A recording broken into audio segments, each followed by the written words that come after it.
You know those little wands you get during Hallows End?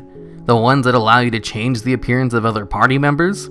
Well, those wands actually exist in WoW lore, and played a part in the bombing of Theramore. After the events with Deathwing and the Aspects using the Focusing Iris to refocus their power into the Dragon Soul so that Thrall could use it to take down Deathwing, Kalecgos thought it best to hide the Focusing Iris in magically warded enchanted ice at the bottom of the frozen sea. But the 5 blue dragons sent to escort the Focusing Iris were ambushed by the Horde and stole the artifact. Kalecgos immediately tried to look for the Focusing Iris since he was the most attuned to it, but he lost the signal for it at Kalimdor. Kalecgos then went to Theramore to ask Jaina for help searching for it, and she came up with an idea for how the people who stole the Iris might be hiding it from him. Her theory was based on the wands from Hallows End, and how such a simple little magic trick could make someone look like something else. So she thought the people who stole the Iris probably did something similar, and just disguised it as something else, rather than try and hide its power, like Kalecgos thought was happening. With this change of mindset, Kalec was able to sense the Iris again, and went after it. But the Horde was able to keep Kalec from finding the Focusing Iris by constantly changing the Iris and either teleporting or flying it between zones. So Kalecgos never did manage to catch it in time before it was used to blow up Theramore. While it's not known for certain if the Horde used the literal wands from Hallows End to change the Focusing Iris to hide it from Kalecgos, they did for sure use something very similar, and Jaina was able to figure that out because of the silly wands from Hallows End.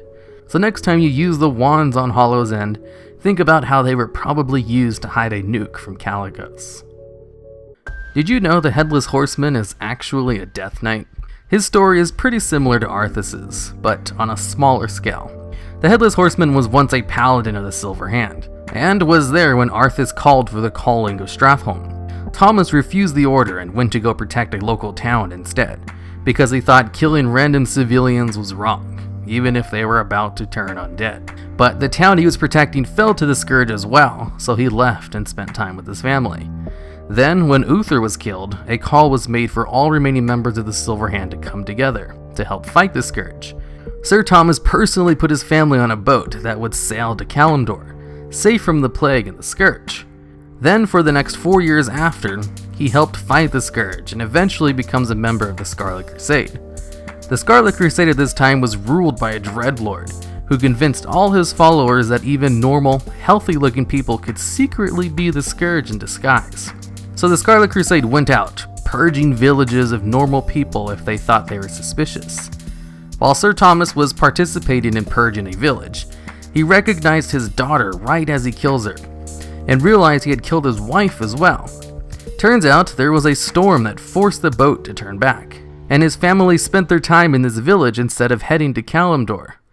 Sir Thomas goes crazy after finding out he killed his own family, and gets locked up by the Scarlet Crusade. While locked up, he cries and howls and would chant creepy rhymes. He really grew fond of rhymes. The Scarlet Crusade thought he could still be useful if sent loose on the Scourge, so they put him into battle. But while he did kill the Scourge, he also started killing other members of the Scarlet Crusade, because to him, everyone was the Scourge in disguise. So the Crusade cut off his head to stop his rampage. Later, the Dreadlord in charge of the Crusade stole his body and raised him as a Deathknight on Hallows End for some reason. Now he goes around killing people because he thinks everyone is evil, and he's just being the good guy and trying to stop them. It is over.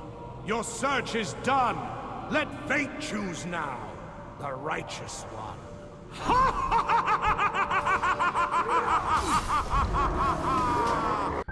Did you know that the Wickerman festival was originally the celebration of the Forsaken breaking free of Lich King's grasp? They would celebrate the day by setting the Wickerman on fire, and Slyvanas would give a little speech. I mean, they still do that now, but it was an only Forsaken event.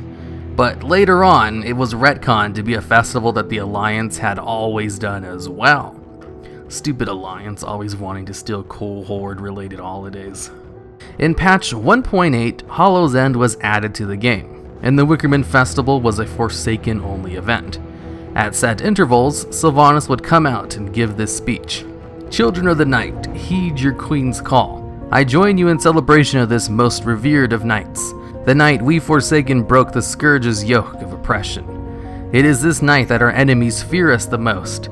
It is this night that we show our enemies what it means to stand against the Forsaken. We burn the effigy of the Wickerman as a symbol of our struggle against those who would oppose us. We wear the ashes of the burned Wickerman as a symbol of our never-ending fight against those who would enslave us. Now is the time to shake the world to its foundation. Now is the time to remind those who would enslave us that we shall never yield. Now is the time of the Forsaken. Power to the Forsaken, now and forever. After the Cataclysm, Gilneas reintroduced the practice of burning the Wickermen to the Alliance.